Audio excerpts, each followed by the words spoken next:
You would get flamed for saying that? Best Pokemon game on Switch? That's my hot take of the video. Pokken is the best Pokemon game on Switch.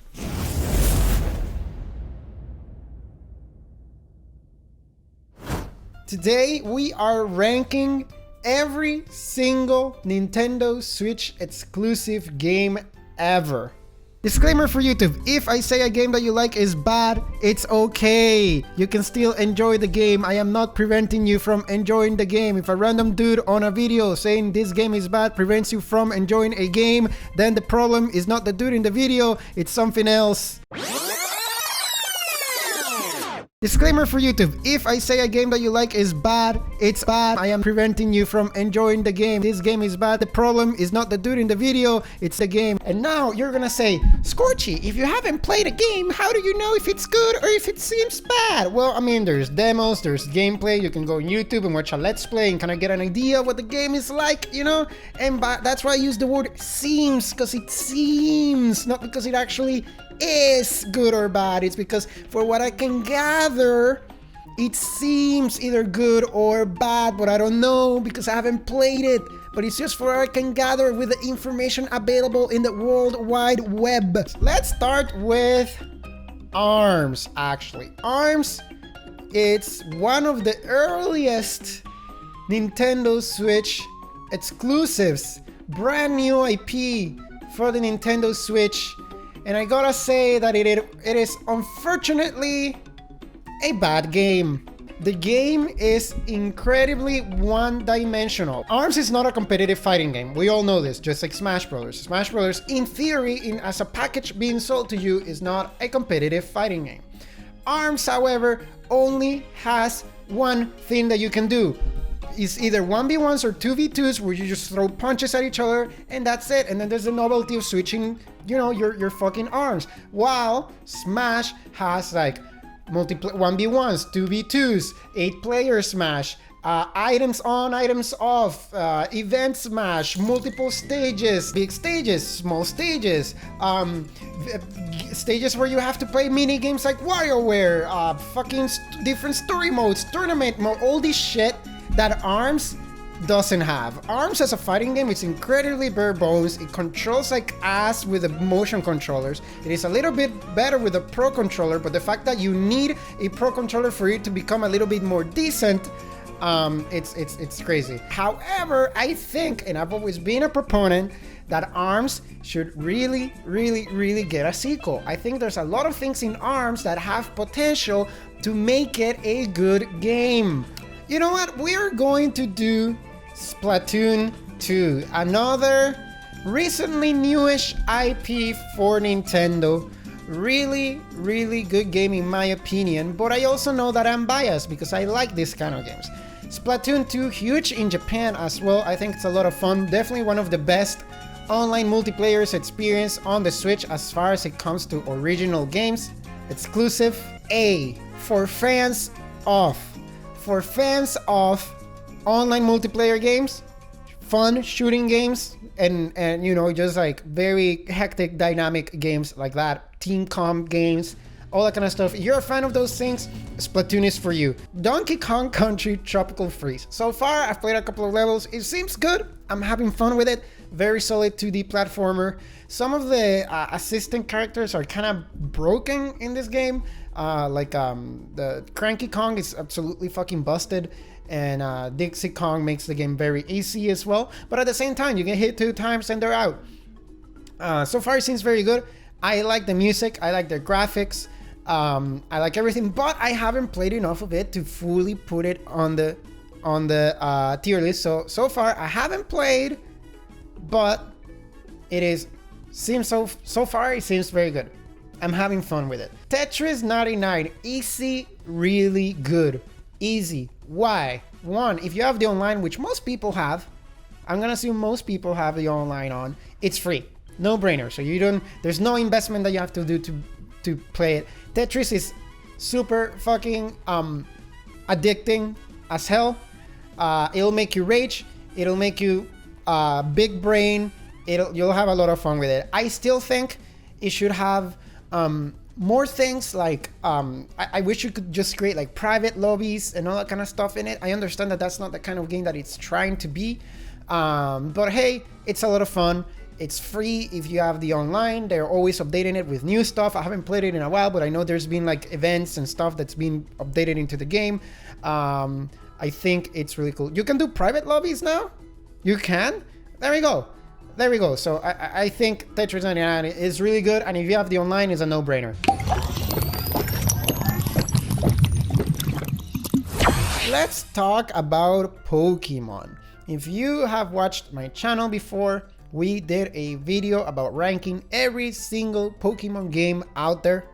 That's already been done. But, you know, well, now we have to rank them in the context of all other Nintendo Switch games. Pokemon Sword and Shield and Let's Go Pikachu and Let's Go Eevee. The truth about how I feel about Pokemon Sword and Shield is that I think Pokemon Sword and Shield are games that I can usually say they are decent. Why? I think that games are not necessarily bad. They're not necessarily good either.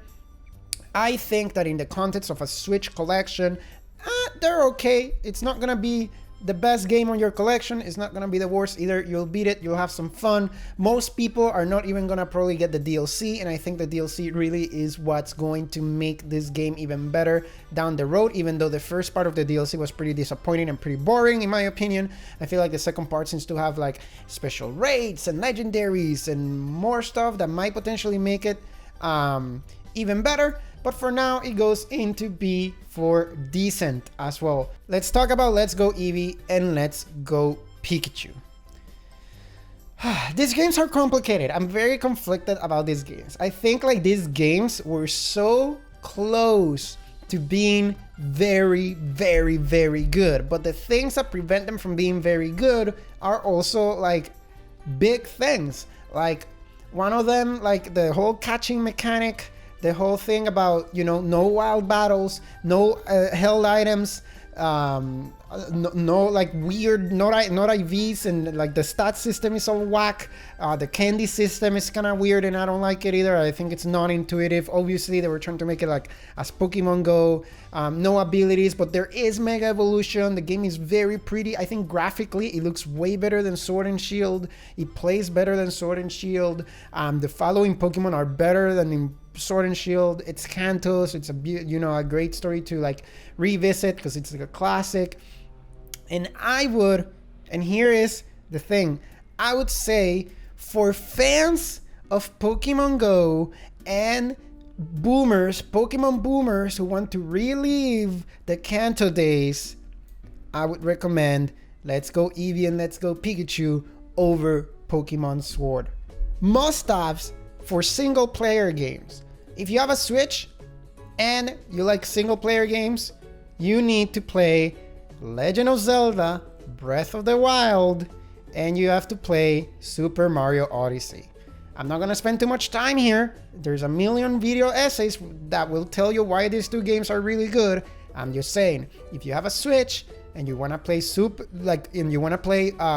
player games, and you don't have these two, you're definitely missing out. These two are great single player experiences on Switch for different reasons, but hey, amazing single player experiences. Games that I think from a multiplayer standpoint, you should have. Super Smash Bros. Ultimate, number 2, Mario Kart 8. 2 single players and 2 multiplayer games that you should really, really have. If you're inviting people over to play with you, if you have friends either online or in real life, real life friends, if you have friends either way, you will want to play one of these 2 games when you turn on your Switch. It's easy, everyone knows how to play them to a certain degree, everyone knows what Smash is, everyone knows what Mario Kart is. They're both insanely fun, insanely addicting. You can play online, you can play offline with friends as well. Mario Kart and friends and Smash Bros and friends. Smash Bros, if you really get into it, you can play at a competitive level and tournaments and all that kind of stuff. It can get pretty crazy. Mario Kart 8 as well, there is a competitive scene, but obviously not as big as Smash Bros. But Mario Kart 8 is also a a lot of fun. I think these 4 games basically should be on every Switch owner's library. Clubhouse tabletop games, super duper must have, AAA 3D title from Nintendo. That's obviously. I'm kidding. I haven't played it, but it seems good. It seems fun. If you're into that kind of stuff, it's a bunch of mini games. Get it, I guess, if you're into it. I haven't played it. I watched a lot of stuff, and it seems a lot of fun. I would get it. I just haven't, but you know, it seems fun. I haven't played it, but it seems good. Let's start with Paper Mario Origami King, a series that has not been good since the Thousand Year Doors. Yes, Super Paper Mario for the Wii was a bad game. It had a good plot and funny characters, but as a game that you play, you know, gameplay, it is a bad game. It should have been a movie or a TV show or something where gameplay doesn't matter. So ever since Super Paper Mario, this franchise has been absolute garbage. It's a master of none. It tries to do way too many things, and so when you break down those things into specific elements, it's not doing any of those things in a very good or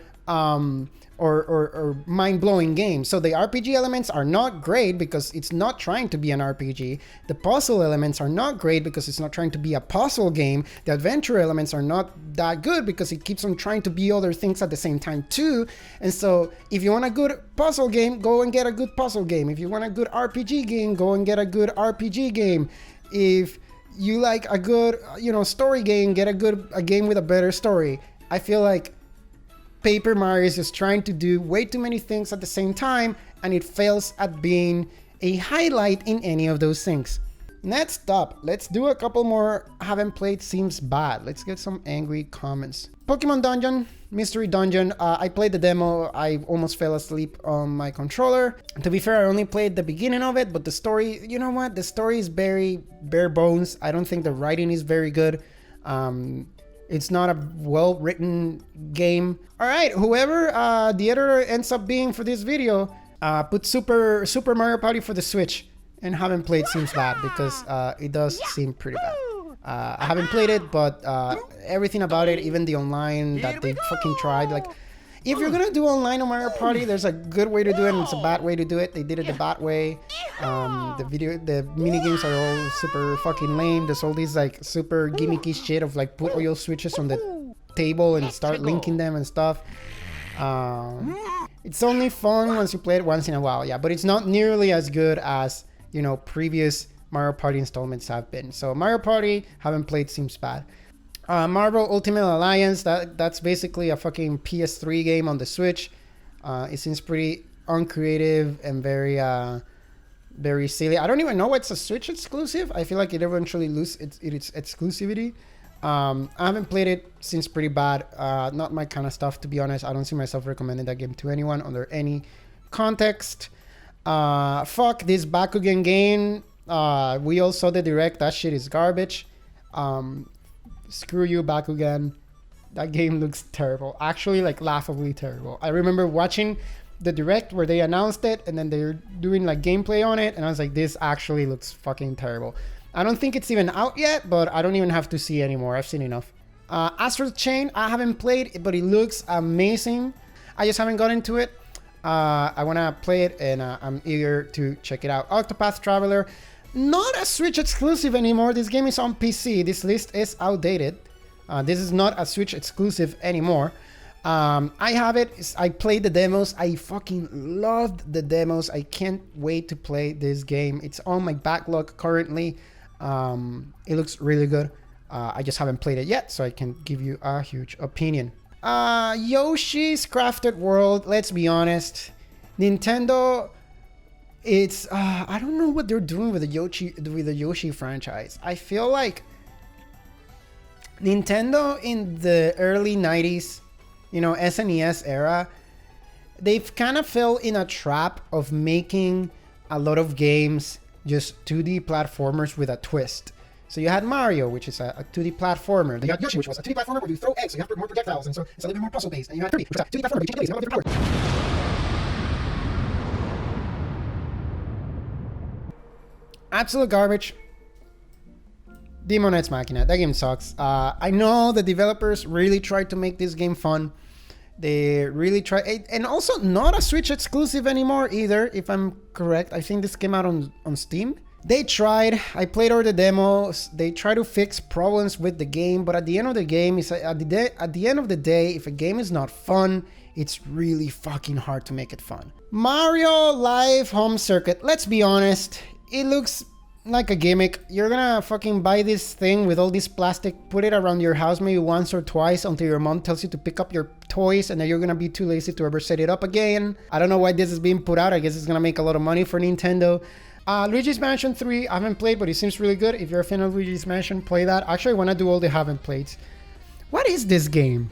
Captain Toad, decent. It's a decent game. You know what? It's a little puzzle game. It's fun. It's its own regard. If you've never played the original and it's on sale or something, sure, get it. It's a fun little game. I've had fun with it. Oh, I haven't played Mario Rabbids, but it looks pretty fun. I have it. It's on my backlog. But it seems fun. It seems like a lot of fun. It goes on sale pretty often, even the deluxe edition with all the DLC and all that kind of stuff. So yeah, go play it. It seems pretty fun. Strategy. I want to play it. It's on my thing. Let's be honest about this game. I haven't played it. Not the Wii U version, not the Switch version, but for what I've seen, it doesn't seem very good, even for a JRPG. Even for a JRPG, it doesn't seem very good. It seems like extremely weep shit with like very, very average JRPG mechanics. If you're into that kind of stuff and you need to consume every single piece of weep media out there, okay, sure, I guess. Super Mario Bros. Deluxe U. If you're a huge fan of 2D Mario, sure, go for it. You're gonna be paying a premium for this game. I don't think this game is worth $60 at all. But if you are a fan of 2D Mario, sure, go for it. It's honestly, you know, this new Super Mario Bros. Franchise started out really strong, then it suffered from lack of innovation, kind of what happened to Yoshi and Kirby here. But this as a collection and the only game in the franchise that's on Switch, sure, go for it. Ring Fit Adventure. If you are a fan of fitness games, that's what it is, a fitness game. This is probably the best a fitness game has ever been in the context of a game. Like, it's RPG, has a plot. If you're a fan of that kind of stuff, this is a no-brainer. It's really hard to find, I hear, like the actual Ring Fit. But if you're a fan of exercise games, if that's your jam, if you're a fan of, then it's definitely, I would recommend it. I would recommend it to you. Snipperclips, also not a Switch exclusive anymore, I think. I played a lot of this game when the Switch came out because it was part of the launch lineup. And it's a quirky little puzzle game with multiplayer, which is really fun. And you know what? It's decent. If you want to give a, you know, if you have someone that's not necessarily a huge gamer, you're playing casually, you don't want to compete against each other, so you just want to do a couple of puzzles, hand the Joy-Con to someone. Sure, it's a decent little multiplayer game. Next up, if you are a fan of classic Zelda games, Link's Awakening, it's pretty fun. If you are a fan of traditional Zelda gameplay of the 2D Zeldas, Link's Awakening is definitely a really fun experience. It's very nicely done. The animations are really cute. I really like it. Like, the game is beautifully made. The gameplay is basically still the same. They didn't change much of it. I would say for the average person, definitely go for Breath of the Wild first. Ninjala, I haven't played. I know it's a free-to-play online game, and I was really looking forward to it. And at first, okay, here's the thing with Ninjala. At first, it looked really fun. Free-to-play, multiplayer, team-based combat game. Ninjala, kind of like Splatoon. It looked like a really fun, like very creative and all that. People were really excited about it. Then it came out, and I've heard nothing but bad things about Ninjala. Animal Crossing New Leaves, the game of 2020, took the world by storm. I think Animal Crossing New Leaves is a really good game. I think so. I think it's a really good game. It does suffer from a couple of things. I think it just didn't get new content soon enough. And I feel like a lot of people were already getting off the Animal Crossing train when like the new content started coming in, and the new content was very, very little. Like the summer update was literally like, now you can swim. And it's like that's it. Imagine someone who hasn't played any of this game and they get it today. If they get it today, it's a way better experience than what most people played when it actually came out too. Let's talk about Pokken, a game that I personally think it's really good. I liked it on Wii U a lot. I like it on Switch even better because it comes with a extremely fucking expensive DLC. And then they came out with more extremely fucking expensive DLC. Why is the DLC for this game so expensive? Why? Who makes this game? Is it Namco? Is it Bandai Namco? Bandai Namco, why is the DLC for this game so goddamn expensive? What are you doing? 2 characters for like 20 bucks? You're insane. You're insane. What are you doing, Bandai Namco? Anyway, I think this game is really good. I would potentially say it's the best Pokemon game on the Switch. I would put it on for fans of. If you're a fan of fighting games, of actual fighting games, I feel like you're gonna have a lot of fun with Pokken. If you're both a fan of fighting games and Pokemon, you're gonna have a lot of fun with Pokken. You would get flamed for saying that, best Pokemon game on Switch. That's my hot take of the video. Pokken is the best Pokemon game on Switch. Mario Maker 2. Mario Maker 2, I have a very complicated relationship with Mario Maker 2. Maybe it was rushed, maybe it was unplanned or something, but I feel like when it came out, it was just grossly incomplete. There were so many things missing, and many of the things that were seen as extras and new things for the new game just weren't there. Like, they straight up weren't there. Like, or just straight up didn't work, sorry. Like, the online, playing multiplayer online was an awful, laggy, terrible experience. I have a whole minute video that's like 20 minutes long of just me trying to fucking play this game online and the awful, terrible experience that it was. However, you know, it still has a very active community, very creative stuff, all that kind of stuff. As bad as I can say that I think it can potentially be, I still think it's better than Super Mario Bros. Deluxe because you get much more Mario action out of it, much more content and all that. And with all the updates that it's gotten, to be fair, and if you can play with friends with a good internet connection, I'm gonna say it's actually really good. I have a very complicated relationship with this game. Like, I fucking went through the wars of this game when it came out, but now, years after, it's actually, now it is what it should have been. It is what it should have been now. Listen, if you like Warrior games, sure, get the Warrior games. I personally don't like the Warrior games. It's kind of a kind of gameplay that I don't like. I find that it's just not for me. It's not entertaining for me. But if you are a fan of the Warrior games and also a fan of either Fire Emblem or Zelda stuff, sure, go check them out. I'm mostly excited for Hyrule Warriors Age of Calamity because of the plot and the cutscenes and how it's going to explain a lot of stuff. So this is the kind of game that I'm just going to look up a YouTube Let's Play probably. Fire Emblem Three Houses. I think Fire Emblem Three Houses is really good. However, I haven't played enough of it. It's still in my backlog. I haven't even beaten one of the stories yet. This is a game where you have to beat the 3 different stories. Actually 4.5 if you have the DLC, all that kind of stuff. So this is a very lengthy JRPG game. I really want to put it in really good, but I also feel that I haven't played enough to actually put it there with confidence. I'm gonna be with having played seems good because I'm having a lot of fun with it.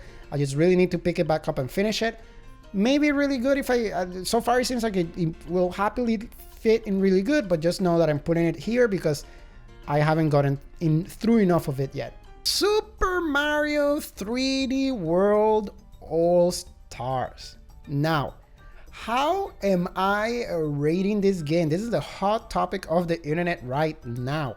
I am not rating Super Mario 64. I'm not rating Super Mario Sunshine. I'm not rating Super Mario Galaxy because I think those 3 games are amazing. So they would just go on must-haves. I think they're amazing fucking platformers from Mario, historical pieces that everyone should play.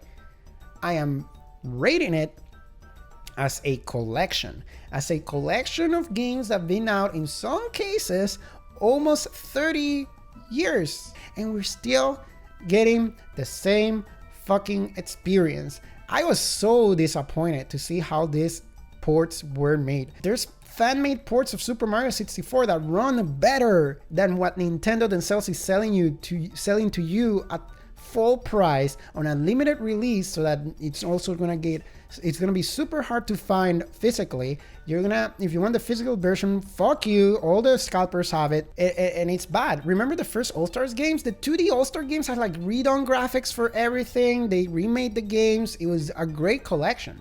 As a collection, I think this is pretty fucking bad. Paying $60 for this, I think it's not worth it. You're better off playing the games on a fucking computer. Like, if they had remade them, it would be a unique new experience you can only play on Switch. But now it's just like, oh yeah, you could play them on an emulator, or you could play it on Switch. We really don't care. $60, please. Xenoblade Chronicles is a goated franchise. I think Xenoblade Chronicles is on it. Why is there 2 Xenoblade Chronicles 2? What the fuck? I think Xenoblade Chronicles is a fucking goated franchise. Even the gacha elements of it are fun because it's free gacha. It's not a gacha that you're actually paying money for. I think these games are fucking goated. I think they're amazing. I actually think they're both just as good. I know a lot of people think the original is better than the second one. I think they're both just as good for different reasons. I fucking love them. However, I know they're not for everyone. I think, like, you know, not everyone wants to play a fucking 80-hour JRPG. But at the same time, I think, like, if you're gonna play an RPG, a JRPG on the Switch, it should definitely be the Xenoblade franchise. I haven't played Torna yet. I'm gonna put it in haven't played. Seems good. I have it. I've only played the main line of these 2 games, but I'm sure that if I played it, I would put it here too. I think it's better than Fire Emblem 2. Just saying. Maybe Fire Emblem goes there for fans of JRPGs, and this is more of like, if you're gonna play any JRPG, play this franchise. But hey, that's just Minecraft. Didn't have a story. I think it's a masterpiece of a game. I don't think you need a good story, at all to make a masterful game. But does a good game benefit from also having a good story? 100%. I think it totally does. Bayonetta 2, I haven't played. It seems good. It seems like a lot of fun gameplay. I have Bayonetta 1 and Bayonetta 2 on Switch. But I haven't played it yet. It's there. It's sitting there. It seems pretty fun. Mario Tennis Aces, I haven't played it and it seems bad. I'm just gonna say it just doesn't seem as fun as the old school Mario Tennis, and I think it's because it's suffering from this Yoshi and Kirby kind of symptom, in the sense that, yeah, it's Mario and it's tennis. It's the same thing that we already know, to be honest. Like there's nothing there that really blows my mind. That's made it an outstanding thing on the platform. To be honest, just play any of these games here and you'll have more fun than playing this. 1-2 Switch. A lot of people are gonna tell me 1-2 Switch is a lot of fun. I agree. I think 1-2 Switch is a lot of fun. But just like Super Mario 3D All-Stars, I am rating it as a $60 full price package on the Switch that you have to pay for. That makes it absolute garbage. I think, not absolute garbage, no. I'm gonna say bad, because it does have a lot of replayability. You'll play it a lot with your friends. It's a fun one to like show off your Switch and be like, you know, everybody come and play. You know what? I see the value in 1-2 Switch. I just think it's bad because it should have come with the Switch. It should have been either free or like $10 or something like that. Paying full price for 1-2 Switch, in my opinion, makes no sense. Mario and Sonic at the Olympics. I haven't played a single one of those games. I'm gonna put it in, seems good, I guess, if you're into that kind of stuff, mini games and stuff. It suffers from the Yoshi and Kirby kind of thing, but they always come up with new mini games though, like that make it kind of funny and all that kind of stuff. I'm gonna put it in seems good, because, you know, mini games are mini games. They are what they are, I guess. But also, I don't know, I'm not convinced. Seems bad. There's a reason why I've never bought these games, not even the originals. Pikmin games, I've played the first and the second one. I actually never played the third one. I like the originals, the 1 and the 2. It's very, it's its own kind of like strategy RPG kind of thing. I think I haven't played. Seems good. What an experience. Seems good though.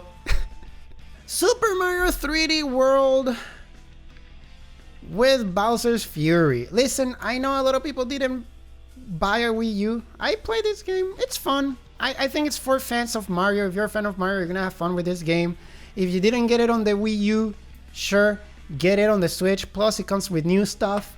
It's a better version. It's a little bit faster, which is also good. If you're a furry, you're gonna fucking love this game. If you're a fan of Mario, you know, I'm gonna put it kind of like here with this one. If you're a fan of Mario and you didn't play the Wii U one, sure. If you already played the Wii U one, it's a tough sale, to be honest. It's a really tough sale if you already played the Wii U one, and I feel like that's the same thing for all these like Wii U ports that they do. But you know what? Sure, for fans of Super Mario 3D World, it's got a lot of levels and content and all that kind of stuff. You are going to love it. Well, that is it. My amazingly perfect and accurate tier list of Nintendo Switch exclusives. Thank you guys here for watching on Twitch. I appreciate it. And thank you for everyone watching on YouTube. If you like, comment, subscribe, all that kind of stuff. If you hate me because of my opinions, please let me know in the comments, because I definitely would love that engagement. And yeah, I'll see you next time. Catch my streams on Twitch. Thanks.